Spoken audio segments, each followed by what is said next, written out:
Cooking, especially for a family, often feels very repetitive. We always have things like eggs and butter, and so each week tends to start out with the same kind of meals. Fried eggs with something on the side, and our weeks tend to end the same way. I feel like all my interesting meals tend to just naturally fall somewhere in between during the week, and so today I'm starting out my new week with simple fried eggs and an heirloom tomato from the backyard. And I even made a little bit of bacon, so this is a pretty special Monday morning. The more I begin to pay attention to the ways that I'm sourcing my food, the more I'm starting to realize that even simple foods like eggs become this amazing thing. So even though we think of a fried egg as something simple, maybe we don't want to eat it, now I'm realizing it's one of the most amazing foods for you, and there are so many ways you can make it taste different, even just by having a slice of buttery fried tomato on the side.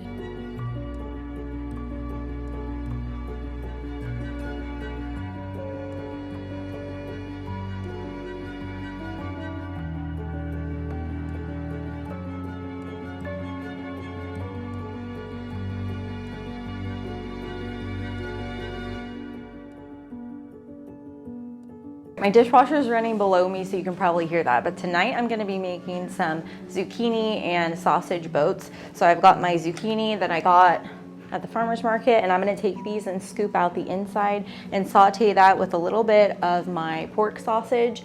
And then I'm going to do onions and garlic and tomato sauce, and we're going to combine that all together and put them in the zucchini boats, and then we're going to bake them off. So the first thing we're going to do is we're going to prep our zucchini by getting them washed and cut them in half and scoop out the inside and all the seeds.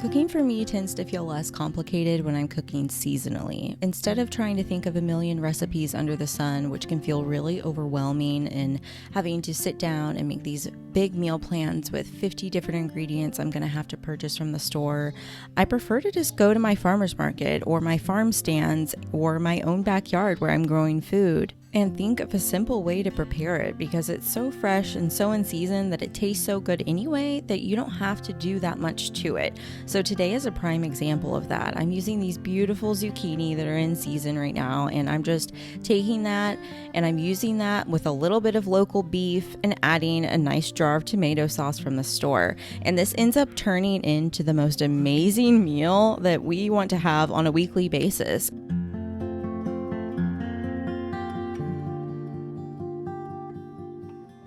So instead of just going to my pantry and grabbing a box of pasta tonight, I'm doing something a little bit different and using zucchini, and this just adds tons of fiber and nutrients to our meal. You use the outside as the shell, and then the inside of the zucchini that I cut out is going into that mixture of ground pork and marinara sauce.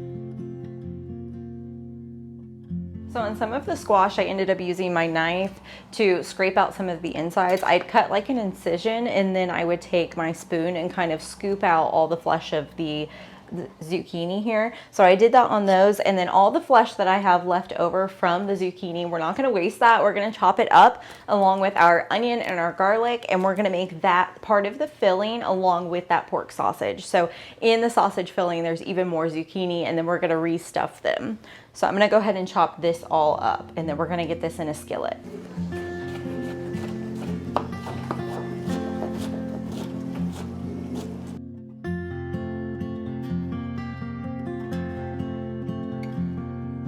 So along the inside of the zucchini, I'm doing a sweet onion and a few cloves of garlic. You kind of just do that to taste. I love a lot of garlic, so I did a few different cloves.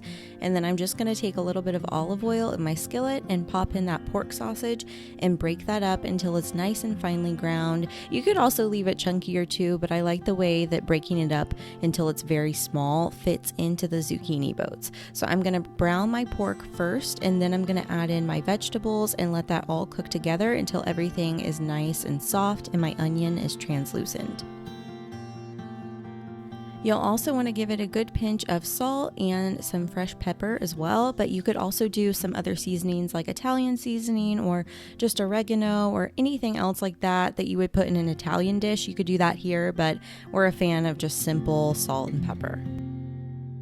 So I have my sausage and all the veggies in the skillet now, and really our family of 6 could probably eat 2 pounds of the pork sausage, but instead of doing that, I'm just doing more veggies and more filling fiber along with that meat. So it's a good way to kind of stretch the meal.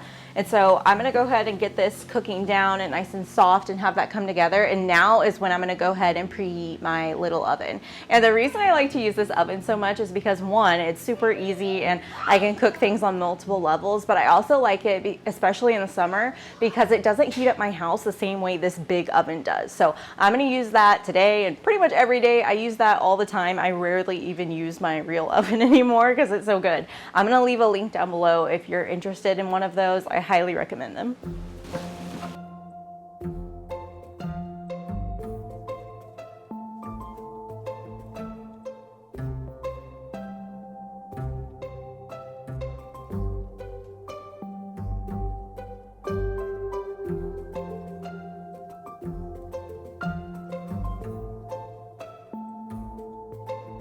So I've let all of the liquid from the vegetables cook out, and that's what you want because you want to have a really thick sauce for these.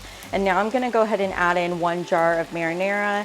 I switch it up all the time, and this is what my grocery store had this week in stock, so I'm just using that. I'm just going to add this in, and this is going to be our sauce. And I'm not going to add the full jar because we don't want this to be overly saucy. We just want it to kind of hold everything together. And then the water content that those zucchini release when they're baking will make up for the rest of the sauce.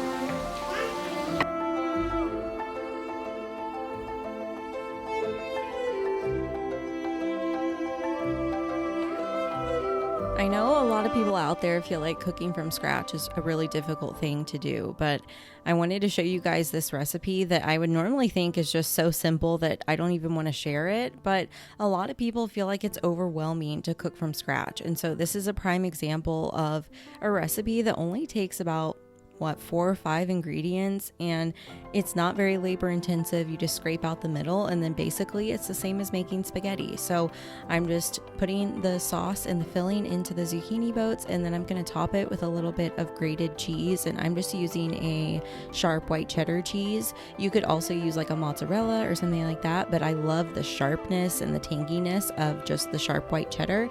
So I'm just putting that on top, and then I'm going to bake this in the oven. I do about 400 or I think I did 375 that day, and I just let it cook for about 20 minutes until the zucchini is tender, not overcooked and soggy, but tender, and that is it. And so I'm just going to put away the rest of my cheese, and this meal is basically done.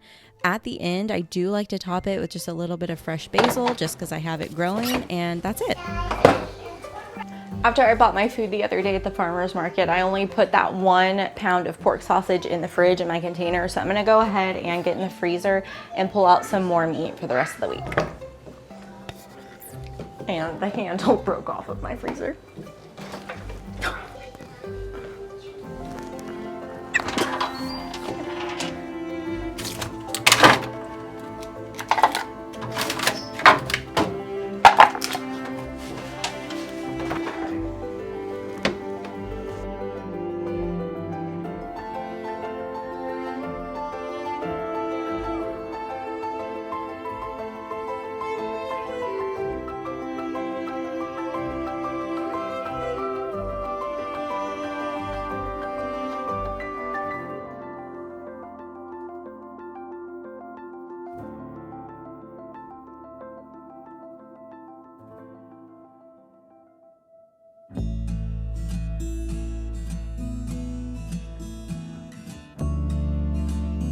This morning I'm making myself a cup of hot herbal tea. So I have some dried leaf tulsi, basil, lemon balm, and some chamomile.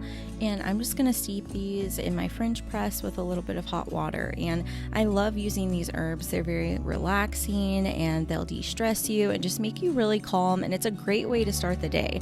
I do love my double espresso. I have that almost daily. I'll have either a double espresso latte with whole milk, like my raw milk from the farmer's market, or I'll do a little bit of matcha. I'm also a huge fan of that.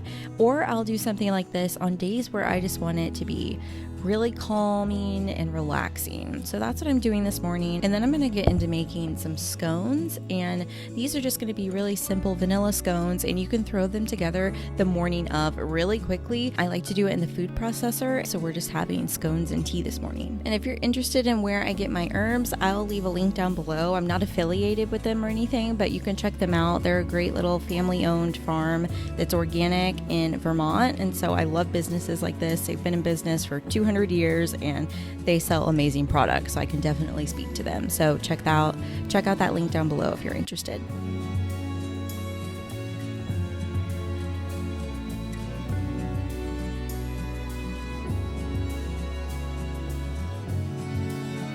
These vanilla scones could not be easier, and they're actually similar to like a Starbucks vanilla scone. I like these because they're mini too, so they're great for the kids. And so all I did was take 2 cups of all-purpose flour, and today I'm using einkorn, but you can use just regular all-purpose. And then I did about 1/3 of a cup of raw sugar, 1.5 teaspoons of baking powder, a little pinch of salt, which if you're using salted butter later, then you don't need that. And now I'm going to add in about 1 stick, which is a 1/2 cup of cold butter. And I used salted, but you can definitely use unsalted. Just omit the salt. And because I bought my butter in a log, this is actually like Amish country butter, and I'm cutting it into little slices and kind of just shaving it and then putting that in the measuring cup, trying to measure out 1 stick worth of butter. And then I'm going to throw that into my food processor and it will kind of cut it in. You can also do this by hand. If you don't have a food processor, it works just the same. So I'm just going to add that in and then I'll pulse it until it's like a crumbly consistency, almost like a biscuit.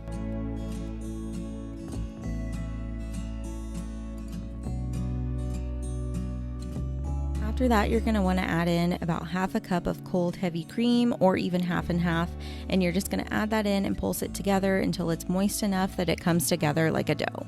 And then to make these vanilla, I'm also adding in 2 teaspoons of my homemade vanilla extract. And to make your own homemade vanilla extract, it couldn't be easier. It's just vanilla beans and your choice of alcohol, either vodka or bourbon usually.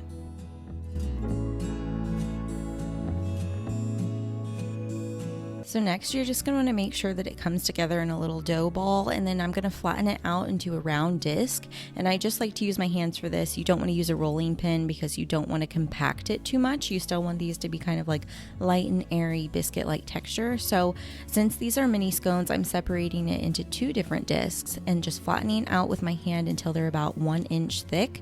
And then I'm going to make 6 slices out of each. So you can cut it in half and make half moons, and then cut each half moon into 3 different triangles.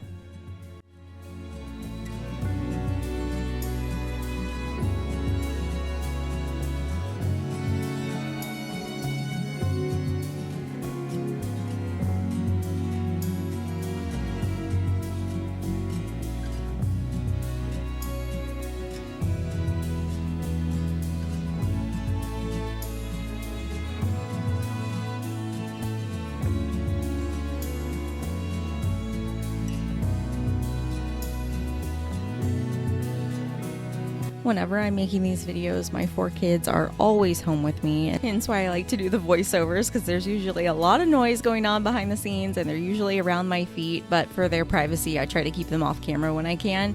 But today my daughter wanted in on the scone action, so I had her place the scones on the parchment baking sheet, and then we brushed the tops just with our fingers and dabbed them with a little bit of the heavy cream, and then gave them a sprinkle of that raw turbinado sugar. And that's optional, but doing the sugar on top just gives it the most amazing little crunch. And especially when you're not doing a glaze on these or anything and you're just leaving them plain, that nice little sugary crunch is just a really special treat. So we're just doing that, and then we're going to pop them into the oven at 375.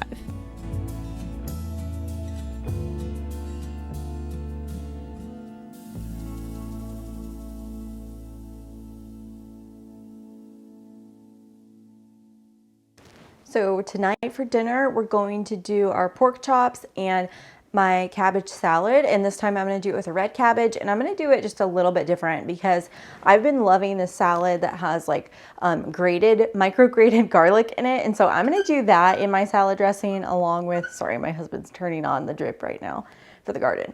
And then I'm going to use a little bit of honey, which I don't normally do, and then the grated garlic. And I think that's just gonna add like a really extra good flavor to this cabbage salad.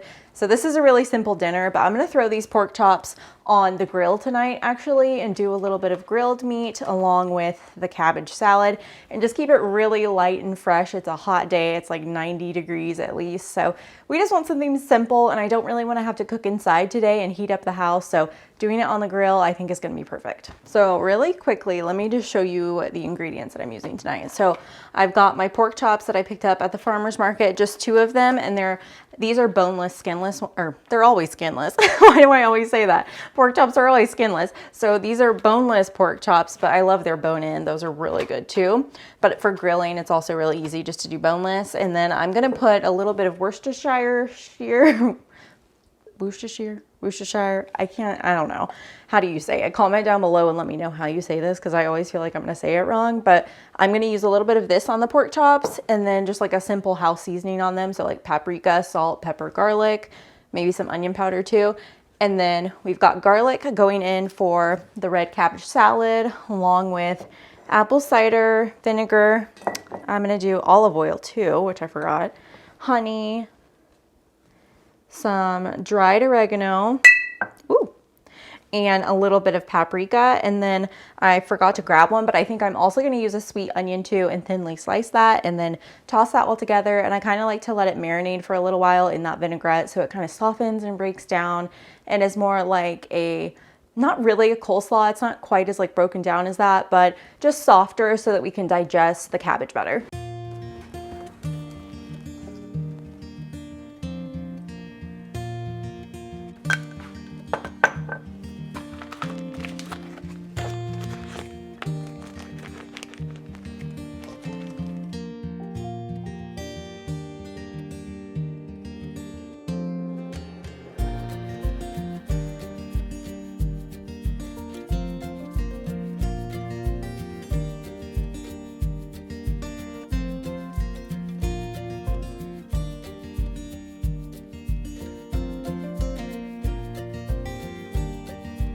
So for this little marinade, you really don't have to do any measurements for the Worcestershire and olive oil. I just kind of do like even parts of that with a little squeeze of honey and then season it up with some salt and pepper. And I just let that sit on the meat for about 15-20 minutes, and then I'll get it straight on the grill.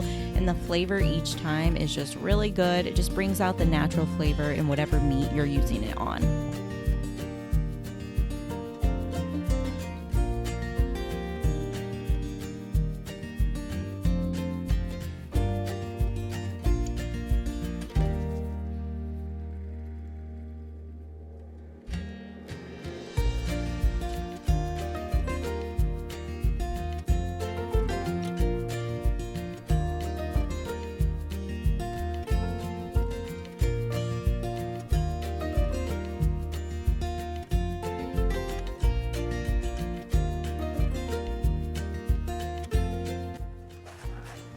So for my cabbage, I'm just gonna start by coring it so that I don't have that really hard to chew piece in the middle. So I just kind of go around like you would an apple. And you're just gonna cut out that bottom core. And then you can leave the strips as long as you want, but I kind of like to make them bite-sized. So I'm gonna go ahead and cut this in half and then thinly start slicing them the other way, just like you would maybe like a sauerkraut or a coleslaw, anything like that. It's the same thing you would do if you were using a food processor. Run your knife as thin as you can and you'll get perfect little coleslaw strips.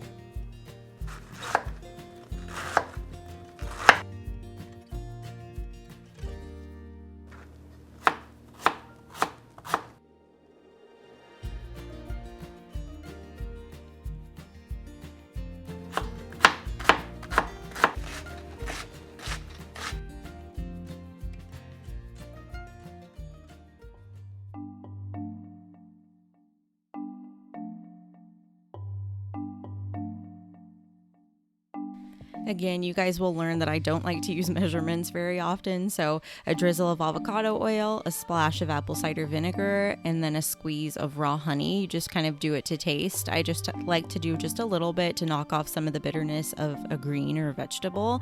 It makes the kids eat it a lot better. Even my youngest, who's less than 2, will eat this cabbage salad like it's candy. It's delicious. So I just do that, and then I'll do in a little bit of pepper, some salt, and oregano, and then I also micrograted in a little bit of that garlic just for a little extra flavor, but don't do too much if you don't want it to be spicy. So just like half a clove, 1 clove is probably good.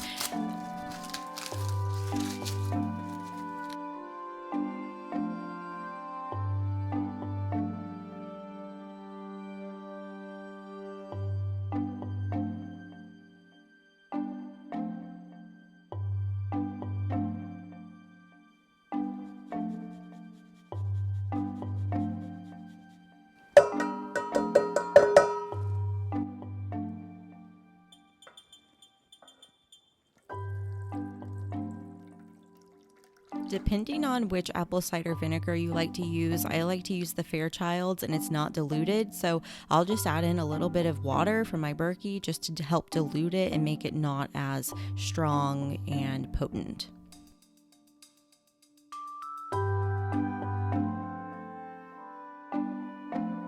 Normally I like to do a sweet onion like Vidalia, or just a nice sweet onion, yellow onion, but today I only had red onion, and it actually turned out to be really good. I think just soaking the onion in that vinegar helps to kind of break it down so it's not so strong. So I just took maybe about a quarter of a red onion and sliced that as thinly as I could, and then just tossed it in. And I like to let it sit in that dressing for a little while before I serve it, so it's perfect for like a summer dinner because you can make it ahead of time and just put it in the fridge for a little while. Even the next day, it tastes so good. And then to finish it off, I like to sprinkle it with just a little bit of sweet paprika, and that's ready to go. So next I just went outside to my preheated grill. I think it was over about medium low or medium. I think my husband did this part, so I don't remember exactly, but then I just took those pork chops and I put them on there, and I like to start them in one direction, and then a few minutes later I'll turn them just a hair to get those cross marks on the grill like you would at like a steak restaurant. So I check it, and then I'll just scoot it over just a little bit and rotate it, and then I'll do the same thing on the other side. I'll flip it over, and then I'll let it sit there for a few minutes and then adjust it just a little bit to get those pretty grill marks on them. And I feel like it adds more flavor getting extra marks, but I don't know if that's true, so don't fact check me.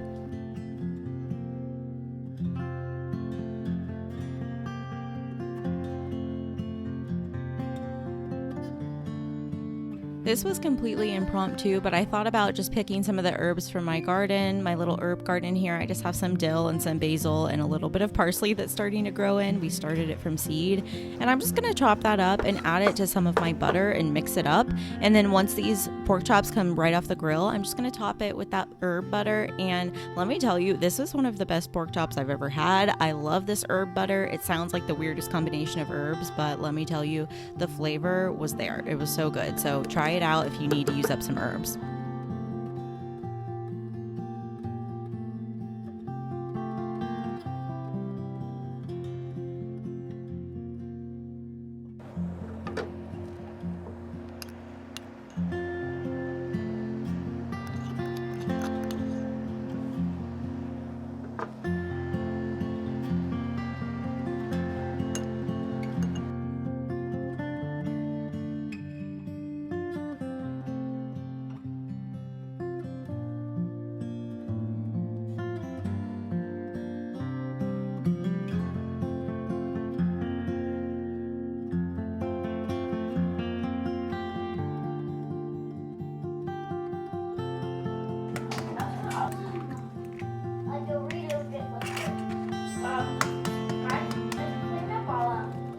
Usually our weeks end the same way they begin, with simple eggs and, again, tomatoes from either the farmer's market or the backyard. And I want to encourage you that if you're cooking the same thing all the time, don't feel bad. Eat simply. Eat real whole foods, cook wholesome meals for you and your family if you have one, and don't be afraid to just eat simply and enjoy it. We are at the height of summer right now and the produce is good. I could eat just a tomato and egg for breakfast pretty much every day, and there's absolutely nothing wrong with that.